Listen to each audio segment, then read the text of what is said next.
Link budget और link margin. जब भी हम कोई कम्युनिकेशन स्थापित करते हैं, खास तौर पे आरएफ कम्युनिकेशन में, तो इसमें हमारा लिंक बजट ये बताता है कि आपने जो लिंक स्थापित की है एक ट्रांसमीटर और रिसीवर में, उसकी परफॉर्मेंस कैसी है और उसको हम क्वांटिफाई करते हैं। मतलब यहां से यहां तक क्या ये लिंक सही है और इसकी वैल्यू बताओ कि कितनी सही है, कितनी गलत है, कितनी कमी है।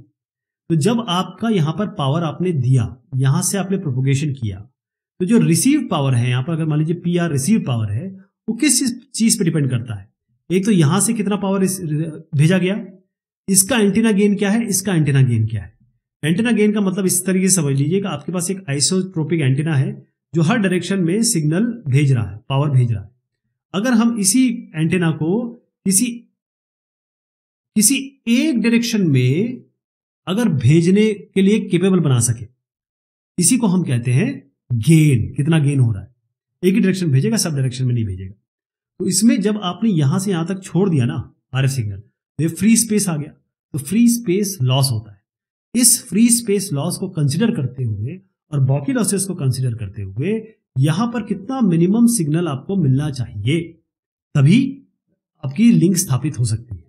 तो लिंक मार्जिन होता है जो पावर रिसीव किया गया रिसीवर पे, और रिसीवर की सेंसिटिविटी क्या है। हर एक रिसीवर की एक सेंसिटिविटी होती है कि इसके नीचे ना ये सिग्नल को समझ पाएगा, ना ये डीमॉड्यूलेट कर पाएगा, ना उसको समझ। एक तो सुनना अलग है कि सिग्नल मिल गया मुझे, लेकिन सिग्नल को एक्चुअल में तब्दील करना ताकि उसका कोई यूज हो सके। तो यहां जो लिंक मार्जिन में बता रहा हूं वो ये है रिसीव पावर और रिसीव सेंसिटिविटी का डिफरेंस। तो लिंक मार्जिन जो होगी ये हमेशा पॉजिटिव होनी चाहिए और इसको हमको मैक्सिमाइज करना है। इससे पहले कि मैं आपको एक्चुअल फॉर्मूला बताऊं, फ्री स्पेस लॉस बता देता हूं। किसी भी आरएफ लिंक में, किसी भी वायरलेस कम्युनिकेशन में, जैसे ही आप अपने सिग्नल बाहर को छोड़ते हैं तो ये फ्री स्पेस में आ गया, और फ्री स्पेस में आते ही लॉस शुरू हो जाएंगे। तो सिग्नल आप देखिए, जैसे ही हमने यहां से सिग्नल भेजा तो हर एक R, 2R, 3R इस पे ये आप देख लीजिए ज्योमेट्रिक स्प्रेडिंग है, और जैसे ही आगे बढ़ता रहेगा इसके सिग्नल का लॉस होता रहेगा। इसीलिए ये डायरेक्शन जो मैंने आपको बताया है कि डिस्टेंस के हिसाब से लॉस शुरू हो जाता है। इसका मतलब अगर पावर डेंसिटी की बात करें, जो पावर डेंसिटी यहां होगी वही पावर डेंसिटी यहां नहीं मिलेगी, आपको लॉस से मिलेगी। तो जो फ्री स्पेस लॉस है वो किस पे डिपेंड करता है, वो डिस्टेंस पे डिपेंड करता है, कितनी दूरी तक आ गया। यहां कम होगा, यहां बहुत कम होगा, यहां बहुत ज्यादा होगा, और जो फ्रीक्वेंसी है वेव की। तो इसका एक्चुअल फॉर्मूला बताता हूं मैं आपको फ्री स्पेस लॉस का, वो ये है। Free space loss already model कर दिया गया है, ध्यान रखिए। हम लोग हमेशा डीबी की बात करते हैं, यानी कि क्योंकि बहुत बड़ी वैल्यू, बहुत छोटी वैल्यू आती है, इसलिए हम उसको लॉग वैल्यू में लेते हैं। तो फ्री स्पेस लॉस का फॉर्मूला बिल्कुल दिमाग में डाल लीजिए। फ्री स्पेस लॉस होता है 32.5, ऑलरेडी एम्पेरिकली सब कर चुके हैं हम लोग, 20 log बेस 10। एफ जो होगा मेगाहर्ट्ज में होगा, ध्यान रखिएगा, कभी भी किलोहर्ट्ज गीगाहर्ट्ज में नहीं डालेंगे, जो भी वैल्यू होगी उसको मेगाहर्ट्ज में चेंज करेंगे। 20 log 10 और यहां पर प्लस 20 log 10 बेस है 10, और डी होगा किलोमीटर में। मैं लिख देता हूं आपके लिए, जो फ्री स्पेस लॉस है उसमें आएगा 32.5, ठीक। यहां पर 20 log बेस 10 है, यहां जो फ्रीक्वेंसी आनी है वो किस में आनी है, मेगाहर्ट्ज में, प्लस 20 log 10, यहां जो डिस्टेंस आना है किस में आना है, वो किलोमीटर में। अब मैं आपको कुछ लॉसेस दिखा देता हूं, आपको फिगर से भी समझ में आ जाएगा। देखिए ये एक डिस्टेंस के हिसाब से कितना लॉस होता है, ये अलग अलग फ्रीक्वेंसी है, ये मेगाहर्ट्ज में दी है। तो आप देखिए किस तरीके से लॉस होता है। जैसे जैसे आप फ्रीक्वेंसी बढ़ाएंगे, जैसे ये 5800 फ्रीक्वेंसी है मेगाहर्ट्ज, इसका लॉस ज्यादा है, यहां लॉस ज्यादा है, तो फ्रीक्वेंसी बढ़ेगी, लॉस ज्यादा बढ़ेगा। इसलिए मैं कह रहा हूं फ्रीक्वेंसी और डिस्टेंस पे डिपेंड करता है। एक टिपिकल लिंक बजट इक्वेशन कैसे होती है, वो इस तरीके से दिखती है। अब इसमें ये क्या क्या पैरामीटर्स है, ध्यान रखिएगा। ये जो है आपका ट्रांसमीटर है TX, ये आपका रिसीवर है, ये आपका एंटेना है, ट्रांसमीटर एंटेना, रिसीवर एंटेना, ये आपका बीच में पाथ लॉस, क्योंकि अब आपने हवा में छोड़ दिया इसको, इसके बीच में कुछ केबलिंग होगी, इसके बीच में कुछ केबलिंग होगी। तो कैसे लॉस हो रहा है, कैसे गेन हो रहा है, क्या क्या चीज आ रही है, तो उसमें एक एक करके समझ लीजिए। आप यहां से जब भेजेंगे तो पावर जो आपने भेजी, ये जो है, पहले आप समझ लीजिए हम निकालना क्या चाह रहे हैं। हम निकालना चाह रहे हैं कि यहां पर हमें पावर क्या मिल रही है। तो पावर रिसीव्ड क्या होगी, जो हमने पावर भेजी, और जो ये एक एंटीना, ये एक एंटीना है, यहां से यहां पर जो हमको मिलने वाला है वो कैसे कंप्यूट करेंगे, यहां से जो हमने पावर भेजी वो डीबीएम में है, इसी का जो गेन है, गेन मैंने बताया किसी एक डायरेक्शन में सिग्नल भेजने का कि जो कहें कि फिनोमेना है उसे हम कहते हैं, जीटीएक्स हो गया। अब क्योंकि ये सब चीजें बढ़ोतरी हो रही, इसी तरीके से जो जीआरएक्स है इसका भी कुछ गेन होगा, ये रिसीवर एंटीना का, तो आपका ये जीआरएक्स रिसीवर एंटीना हो गया, इसका गेन हो गया। अब लॉसेस क्या क्या हो रहे हैं, लॉसेस ये हो रहे हैं कि यहां पर केबलिंग होगी, जैसे आप देखिए कोई केटीबी, थर्मल लॉसेस तो हर जगह होंगे, इस तरीके से तमाम तरीके के लॉसेस होंगे, जो आप एलटीएक्स कह रहे हैं जिसको ट्रांसमीटर, फीडर या और भी कनेक्टर के लॉसेस होंगे, डीबी में निकाले जाते हैं। एलएफएस क्या हो गया, ये आपका फ्री स्पेस लॉस हो गया, ये वाला जो मैं आपको बता रहा था अभी, ये फ्री स्पेस लॉस हो गया। यहां पर जो आपका एलआरएक्स है, ये क्या चीज हो गई, यहां के इस केबलिंग के भी तो लॉस होंगे, वो यहां हो गए। और एलपी आपका क्या होगा, ये और भी लॉस होते हैं, जैसे पोलराइजेशन का, फेडिंग मार्जिन हो गया, दूसरे जैसे पानी ने अब्जॉर्ब कर लिया, कुछ हो गया, ये सारे आपके अलग अलग तरीके के लॉस होते हैं। मिसलेनियस सिग्नल्स प्रोपगेशन लॉ, ये सारे जोड़ लिए हमने। ये क्योंकि आगे बढ़ा रहे हैं, सिग्नल की स्ट्रेंथ को बढ़ा रहे हैं, तो हमने पॉजिटिव में रखा है, ये सारे सिग्नल स्ट्रेंथ को गिरा रहे हैं तो नेगेटिव में रखा है। ध्यान रखिएगा, ये क्योंकि ये माइनस में आते हैं ना, तो इसीलिए हम इसका या तो मॉड्यूलस ले लेते हैं, या ये क्योंकि ये माइनस माइनस में प्लस हो जाएगा, जुड़ जाएगा, इसलिए इसको मॉड्यूलस में लेते हैं।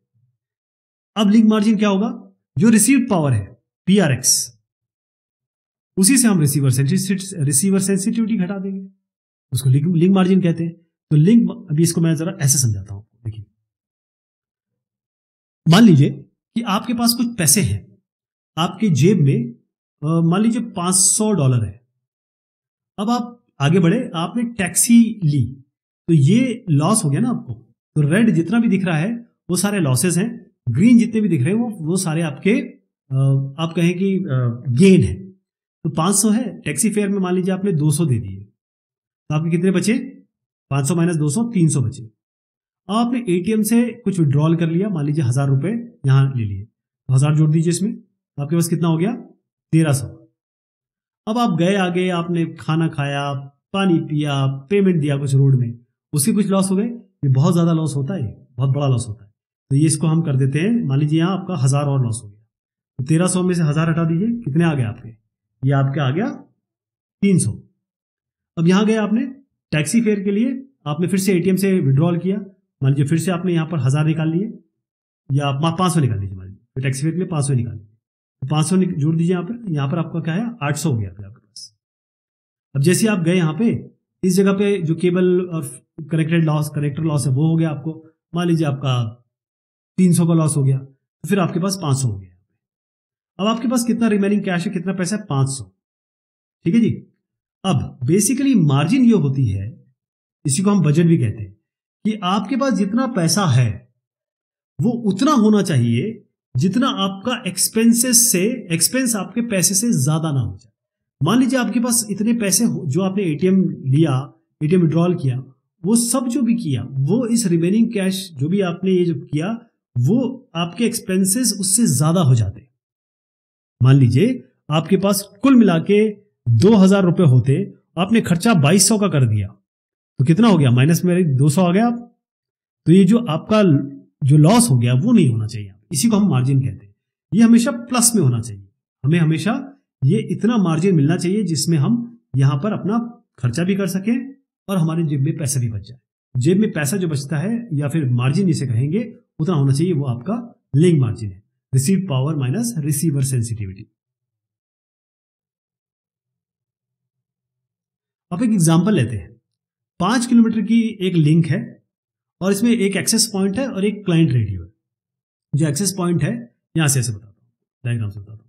देखिए यहां पर जो है, जो एक्सेस पॉइंट है वो किस तरीके से कनेक्टेड है, वो जो यहां पर आपका जो ट्रांसमिटिंग पावर है वो 20 dBm है, रिसीवर सेंसिटिविटी है -82 dBm। क्लियर है। यहां जो एंटेना का गेन है, ये एंटेना का गेन है 10 dBi, ये ट्रांसमीटर का जो ट्रांसमिटिंग पावर है 20 dBm, यानी कि ये 20 dBm, और आपका जो एंटीना का 10 dBi तो बता ही दिया मैंने। जो यहां पर लॉसेस हो रहे हैं केबल के वो आपके -2 dB। अब आइए क्लाइंट साइड पे, यहां पर जो इसका गेन है वो 14 dBi, जो इसका 15 dBm ट्रांसमिटिंग पावर इसका कितना हो गया, इसका 15 dBm हमने 15 dBm लेंगे, मैं बताऊंगा कहां इसको जोड़ेंगे। और जो रिसीवर सेंसिटिविटी है वो -82 हो गया। ये मैं क्लाइंट के बारे में बात कर रहा हूं, ठीक है। अभी इसको हम रहने देते हैं, हम यहीं से बात करेंगे। जो केबल है वो शॉर्ट है, लॉस इसका -2 dB हो गया हर एक साइड में, और 2.4 गीगाहर्ट्ज फ्रीक्वेंसी पे हम काम कर रहे हैं। तो आप देखिए एक एक करके क्या करेंगे। यहां से हमने कार्यक्रम शुरू किया। सबसे पहले ये 20 dBm है, ये क्या चीज है, ये ट्रांसमिशन पावर है, मतलब TX जो ट्रांसमिटिंग पावर है, तो ये जुड़ेगा। उसके बाद क्योंकि हमारा ये एंटीना गेन जुड़ता है तो +10 dBi कर देंगे। यहां पर ये केबल के लॉसेस हैं तो -2 dB कर देंगे। उसके बाद आप जैसे ही इसको आपने वेव को छोड़ा तो यहां पर पाथ लॉस जो है 5 किलोमीटर के लिए 114, तो ये इसको हटाना पड़ेगा, -114 dB करेंगे।